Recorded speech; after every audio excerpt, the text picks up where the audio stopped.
اللهم صل وسلم على سيد الأولين والآخرين محمد بن عبد الله رسول الله وعلى آله وأصحابه وأتباعه أجمعين أما بعد.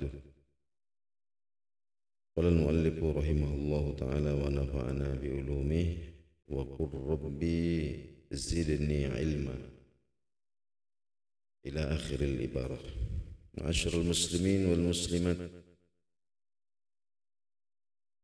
alhamdulillah rabbil alamin. Subuh hari ini kita lanjutkan kembali kajian kita hadis yang ke-36.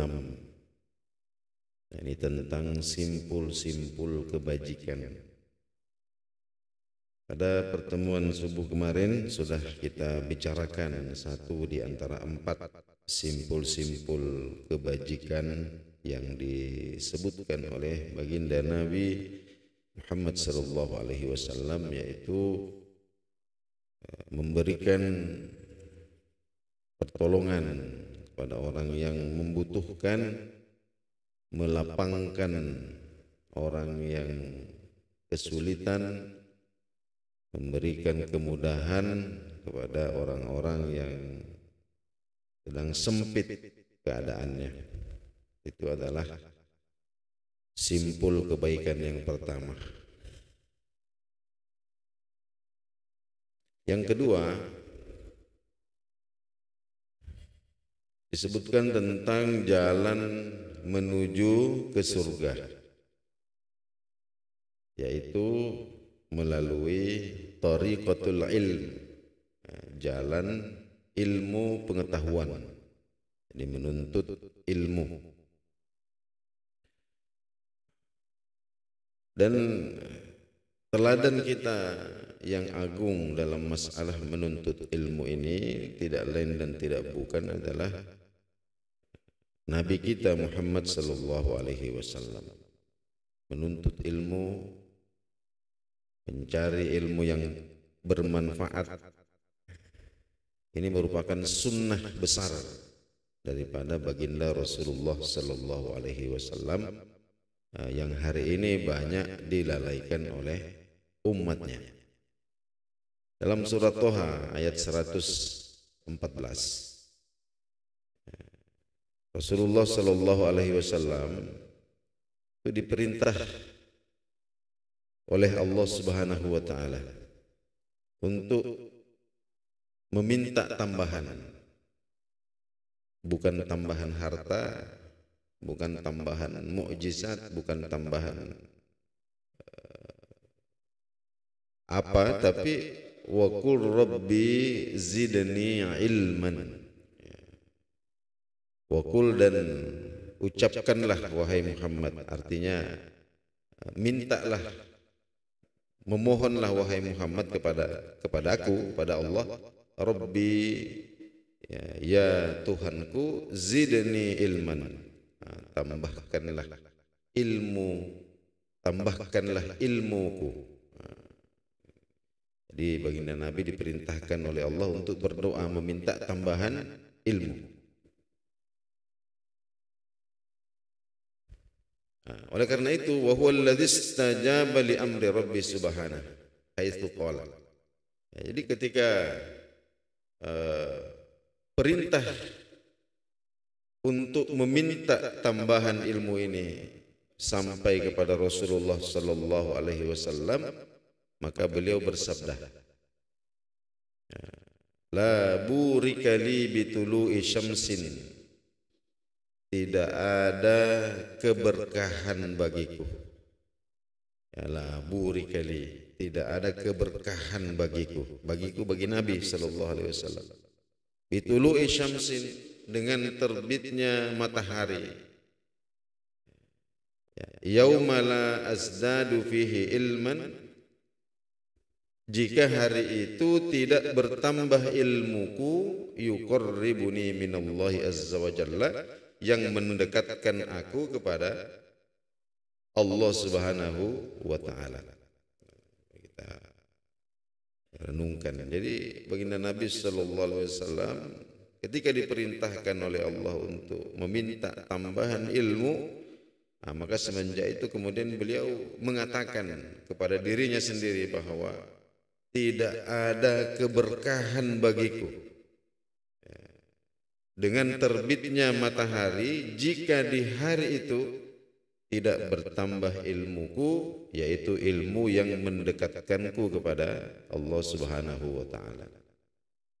Sehingga sangat masyhur ya, riwayat yang sampai kepada kita bahwa baginda Nabi sallallahu alaihi wasallam wabil khusus pada bulan suci Ramadan ya, itu beliau mengkaji Al-Qur'an sampai khatam. Bukan cuma membaca tapi mengkaji maknanya. Al-Qur'an itu sampai khatam dengan Jibril alaihi salam. Beliau berdiskusi dengan malaikat Jibril alaihi salam itu sampai 2 kali khatam ya, 2 kali khatam kajiannya ya, itu pada bulan suci Ramadan. Ini baginda Nabi sallallahu alaihi wasallam. Nah, sehingga kalau kita melihat perhatian beliau kepada ilmu pengetahuan, sehingga disebutkan di sini bahwa lamma kanal ilmu tariqal jannah, maka karena ilmu itu adalah jalan ke surga, kana lahu fil islami makanah, maka agama ini, Islam ini menempatkan ilmu pengetahuan itu pada posisi puncak ya. Nah, sehingga baginda Nabi sallallahu alaihi wasallam bersabda, innal anbiya'a, sesungguhnya para nabi sekian banyak, sekian ratus ribu nabi yang diutus oleh Allah Subhanahu wa taala, ya, lam yurithu dirhaman wala dinaran, ya, mereka semua ini wafat dalam keadaan tidak meninggalkan warisan berupa uang, berupa dirham, berupa dinar. Mereka meninggalkan warisan, tapi warisannya bukan harta, bukan tanah, bukan sawah, bukan uang. Apa yang para nabi wariskan? Ada 125.000. Nah, ini dalam riwayat yang sahih disebutkan ada 125.000 nabi yang pernah diutus Allah Subhanahu wa taala sepanjang sejarah kemanusiaan di muka bumi ini, bermula dari nenek moyang manusia Nabi Adam alaihissalam dan berujung pada baginda Nabi sallallahu alaihi wasallam. Mereka semua telah kembali ke hadirat Allah Subhanahu wa taala, dan yang mereka wariskan innama warathu al-ilmah. Nah, yang mereka wariskan adalah ilmu. Jadi faman akhadhahu, jadi barang siapa yang mengambil bahagian dari ilmu, akhadha bihadzin wafirin. Nah, merekalah orang yang mendapatkan warisan yang banyak. Nah, sehingga majelis-majelis ilmu, nah ini pada hakikatnya adalah majelis-majelis ketika warisan baginda Nabi sallallahu alaihi wasallam ini dibagikan. Sehingga para ulama usul itu menyebutkan bahwa al-ilmu syartut taqwa, bahwa ilmu pengetahuan itu, ilmu itu adalah syarat ketakwaan. Ya. Kama annal wudu'a syartun lis-shalah, sama seperti wudu menjadi syarat sahnya salat. Nah, jadi keabsahan ketakwaan seseorang itu dipersyaratkan harus didirikan di atas ilmu. Jadi kita pelajari kemarin dalam kajian fikih bahwa syarat itu adalah sesuatu yang menyebabkan absahnya masyrut. Jadi umpama wudu itu syarat, salat itu adalah masyrut. Kalau masyrut ada berarti syarat ada. Tapi kalau syarat ada belum tentu yang disyaratkan itu ada. Nah, contohnya wudu dengan sholat. Kalau ada sholat pasti di situ ada wudu. Tidak mungkin ada sholat yang tidak ada wudunya. Kenapa? Karena itu tidak sah. Nah, begitu juga dengan takwa. Jadi kalau ada takwa, maka di situ pasti ada ilmu. Pasti ada ilmu.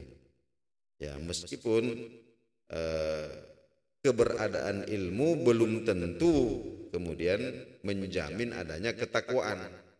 Nah, itu bedanya. Jadi kalau orang itu bertakwa kepada Allah, maka pasti ini orang ada ilmunya. Kenapa? Karena ilmu itu adalah syarat ketakwaan itu sendiri. Karena ketakwaan ini kan lingkupnya ada dua.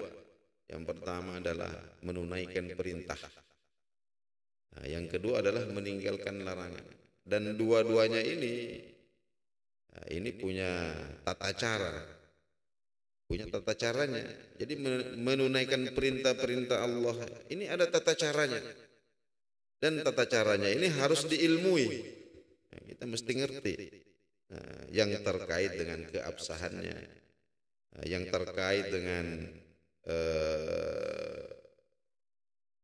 diterima atau tidaknya, ini harus diilmui. Begitu juga dengan meninggalkan larangan. Ini ada ilmunya semua.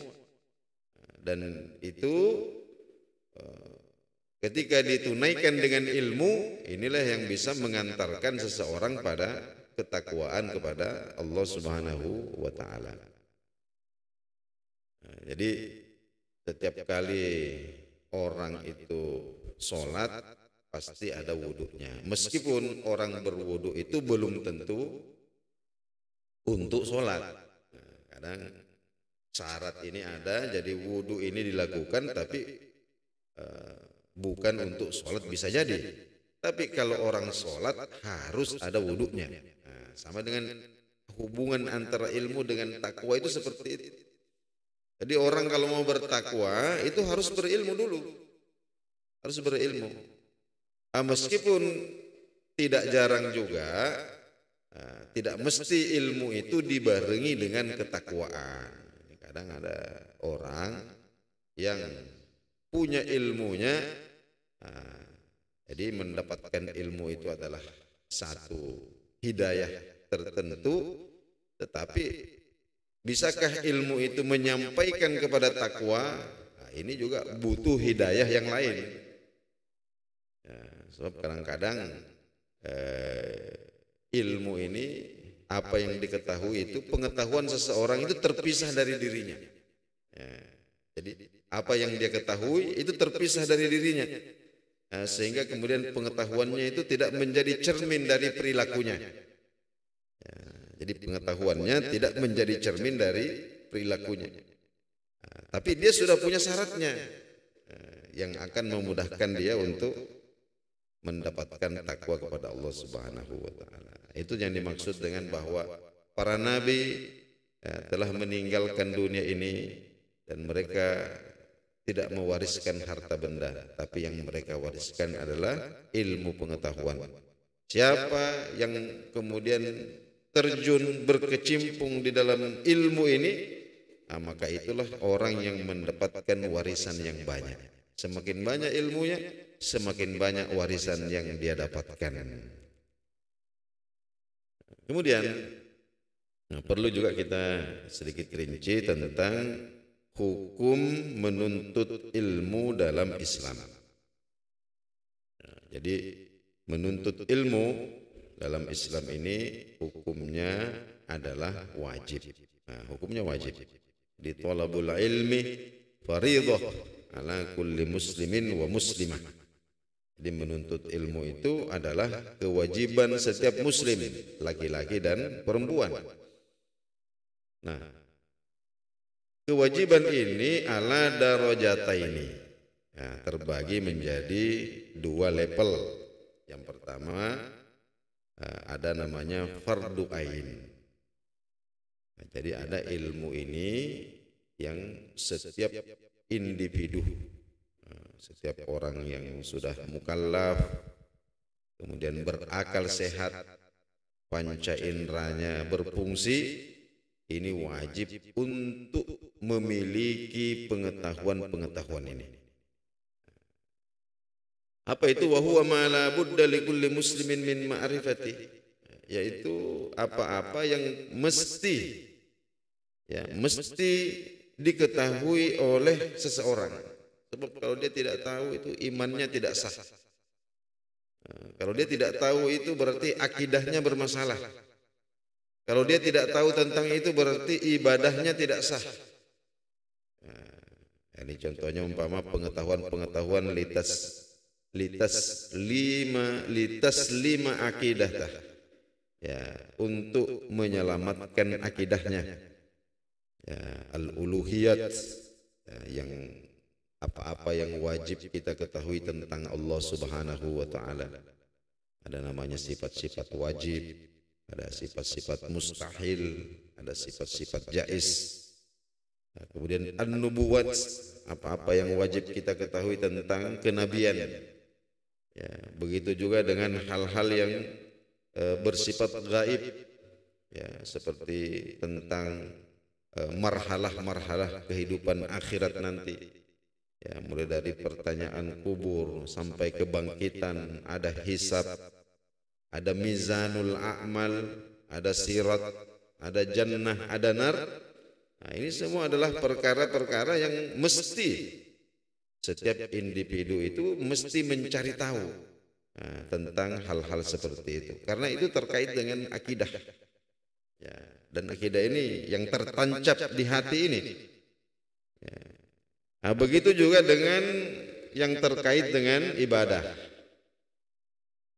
ya, tentang tata cara berwudu, bersuci dari hadas, ya, hadas kecil, hadas besar, hukum-hukum yang terkait dengan sholat. Ini mesti diketahui oleh setiap muslim mukallaf yang panca inderanya berfungsi. Kemudian yang kedua, ada yang hukumnya fardu kifayah. Nah, jadi ilmu ini hukumnya fardu kifayah, sifatnya kolektif. Artinya yang pertama maknanya adalah tidak semua orang diwajibkan untuk mengetahuinya. Ya, saya berikan contoh, ya, tentang zakat mal, ya, tentang zakat mal. Ini nanti kalau orang ini sudah memiliki harta yang memenuhi syarat untuk dikeluarkan zakat malnya, ya, contohnya umpama sudah sampai nisabnya, haulnya juga sudah masuk, maka ketika itu orang tersebut wajib hukumnya untuk mencari tahu, ya, tentang zakat harta. Kalau berupa pertanian atau perkebunan, nah ini juga wajib mencari tahu, ya. Nah, tapi kalau orang ini hartanya tidak sampai atau tidak punya kebun, tidak punya, nah, maka dia tidak diwajibkan, ya, dia tidak diwajibkan untuk mengetahui terkait dengan ilmu-ilmu tentang hal tersebut. Nah, seumpama orang mau menikah, orang ini mau menikah, maka ketika itu dia diwajibkan untuk mencari tahu, ya, tentang hal-hal, ya, yang terkait dengan pernikahan, ya, seperti umpama syarat-syarat sahnya, kemudian rukun-rukunnya, kewajiban suami terhadap istri, begitu juga sebaliknya. Nah, ini semua adalah ilmu-ilmu yang hukumnya fardu kifayah. Maksudnya fardu kifayah itu wajib, tapi wajibnya itu nanti kalau tiba masanya. Nah, tiba masanya maka wajib. Nah, kemudian yang kedua, ada juga fardu kifayah yang istilahnya tidak diwajibkan kepada semua orang. Nah, tapi kalau sudah ada individu-individu dalam masyarakat ini yang katakanlah memiliki ilmu itu, maka kewajiban yang lain, kewajibannya bagi yang lain ini sudah digugurkan. Ya, contohnya adalah pendalaman ilmu-ilmu syariat. Ya, jadi ada orang yang mengkhususkan diri, katakanlah untuk mendalami, bukan sekedar yang wajib-wajib yang diketahui, tapi betul-betul mendalam. Ya, sebagai apa nanti? Sebagai tempat rujukan. Nah, jika kemudian ada katakanlah problem-problem, ada persoalan-persoalan yang timbul ya terkait dengan syariat. Nah, contohnya seperti menghafalkan Al-Quran. Ya, menghafalkan Al-Quran ini hukumnya fardu kifayah. Nah, jadi kalau dalam satu lingkungan masyarakat tidak ada penghafal Quran satu aja di situ, ya, atau orang yang katakanlah mengkhususkan diri, mengusaha untuk menghafal, maka satu lingkungan ini hukumnya berdosa semua. Satu lingkungan. Jadi seumpama kita di Kota Seru ini, komunitas Muslim ini banyak sekali di sini, ada sekian banyak masjid. Tidak ada satupun yang menghafalkan Al-Quran, nah, maka satu kota ini umat Islam ini berdosa semua. Ya, berdosa semua. Jadi harus ada penghafal Al-Quran minimal satu di situ. Ini hukumnya fardu kifayah. Begitu juga dengan pengetahuan tentang hadis-hadis Nabi Sallallahu Alaihi Wasallam. Ini juga seperti itu. Ini yang terkait dengan ilmu-ilmu syariat. Nah, dan termasuk juga fardu kifayah itu adalah disiplin ilmu yang bukan ilmu syariat. Ya, bukan ilmu syariat. Namun sangat dibutuhkan untuk kemaslahatan umat. Untuk urusan dunia.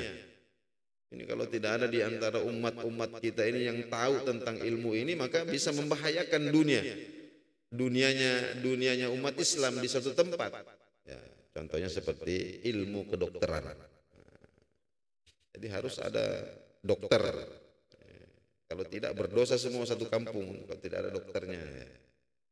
Nah, begitu juga dengan ilmu-ilmu yang lain, contohnya tentang astronomi, tentang arsitektur dan lain-lain sebagainya. Nah, jadi dulu hadirat rahimakumullah, kalau kita membaca kitab-kitab para ulama-ulama kita dulu, ilmu itu dibagi menjadi ini. Ada yang fardu ain, ada yang fardu kifayah. Ada yang kewajiban individu, ada yang kewajiban kolektif. Jadi dalam khasanah keislaman itu tidak dikenal pembagian ilmu itu menjadi ilmu umum dan ilmu agama, itu tidak ada. Itu nanti orientalis yang datang kemudian menjauhkan umat Islam dari ilmu-ilmu sosial, dari ilmu-ilmu, mengatakan itu ilmunya orang kafir. Kita belajar bahasa Inggris dulu kan, wah itu kan bahasanya orang kafir. Ya. Padahal kalau kita membaca sejarah Nabi SAW, beliau melihat ada seorang sahabat yang bernama Zaid bin Thabit yang punya bakat dalam penguasaan bahasa. Maka beliau kemudian memerintahkan kepada sahabat ini untuk belajar bahasa asing. Pelajari bahasanya orang-orang Yahudi, pelajari bahasanya orang-orang Nasrani, pelajari bahasanya orang-orang Parsi. Kepada sahabat Nabi yang lain, Muawiyah radhiyallahu taala, itu beliau juga perintahkan untuk belajar menulis, mempelajari aksara-aksara tulisan orang-orang ajam, orang-orang non-Arab ini. Dan banyak lagi. Jadi Islam ini tidak mengenal dikotomi ilmu, bahwa ilmu itu ada ilmu agama, ada ilmu umum, tidak. Dalam Islam itu yang dikenal itu bahwa ilmu itu ada yang wajib diketahui oleh setiap individu, namanya fardu ain. Ada juga ilmu pengetahuan yang setiap individu tidak diwajibkan, tapi harus ada di antara mereka ini yang katakanlah menguasai ilmu tersebut. Itu namanya fardu kifayah. Inilah yang dimaksud di dalam Al-Qur'anul Karim. Ya, Allah Subhanahu wa taala memberikan arahan kepada orang-orang mukmin. Wa ma kanal mu'minuna liyamfiru kafah. Ya, tidaklah patut atau jangan sampai semua orang mukmin ini berangkat perang. Jangan semuanya berangkat perang. Falaula nafarun, tapi mestinya dari tiap-tiap kelompok, nafar ini golongan-golongan, katakanlah lingkungan-lingkungan yang di situ kaum muslimin minhum ta'ifah, hendaklah ada beberapa orang, boleh ada 1, 2 atau 3 orang, liyatafaqahu fid din, yang memperdalam pengetahuan mereka tentang agama. Nah, waliyunziru qaumahum idza raja'u ilaihim, agar jika mereka kembali, orang-orang yang kemudian berangkat memperdalam ilmu agama ini kemudian kembali di tengah-tengah masyarakatnya, maka liyunziru, mereka bisa memberikan peringatan, ya, la'allahum yahzarun, ya, supaya